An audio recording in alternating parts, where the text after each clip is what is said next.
फेसबुकमा एउटा स्टेटस लेख्नुपर्छ, गाली गर्ने खेताला राखेको छ, यति लामो गाली आउँछ।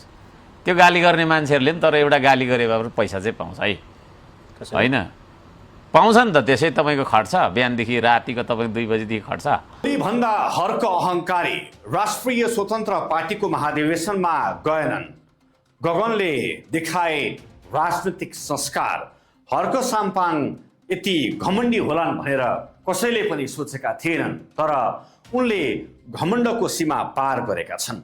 राष्ट्रिय स्वतन्त्र पार्टी रासोपाको पहिलो महाधिवेशन चितवनको भरतपुरमा सुरु भएको छ।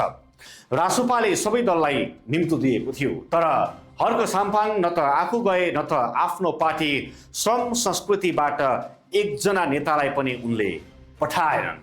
यसबाटै प्रश्न हुन्छ, हर्कमा राजनीतिक संस्कार छैन, उनमा अहङ्कार भरिँदै गएको छ।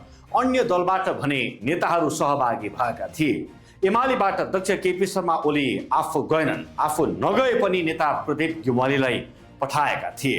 त्यस्तै नेकपाबाट वर्षमान पुन, राष्ट्रिय प्रजातन्त्र पार्टीका अध्यक्ष राजेन्द्र लिङ्गदेन, जसपा नेपाल अध्यक्ष उपेन्द्र यादव, पूर्व प्रधानमन्त्री बाबुराम भट्टराई, जनमत पार्टीका चन्द्रकान्त राउत लगायतका नेताहरू सहभागी भएका छन्।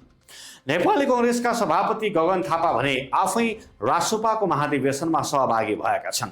महाधिवेशनमा सहभागी हुन चितवन पुगेका गगनलाई राष्ट्रिय स्वतन्त्र पार्टीका नेता र कार्यकर्ताले फूलमाला खादा लगाएर भव्य स्वागत गरेका थिए। नेपाली राजनीतिमा एउटा असल अभ्यास छ, अरू समयमा जे जति मनमुटा भए पनि महाधिवेशनमा सबै पार्टीका अध्यक्षहरू एउटै मञ्चमा सहभागी हुन्छन्। तर अन्य पार्टीहरू सहभागी जनाउँदा नयाँ उदाएको श्रम संस्कृति पार्टीका अध्यक्ष साम्पाङले आफू पनि नजानु र आफ्ना नेताहरूलाई पनि नपठाउनु लज्जास्पद विषय हो।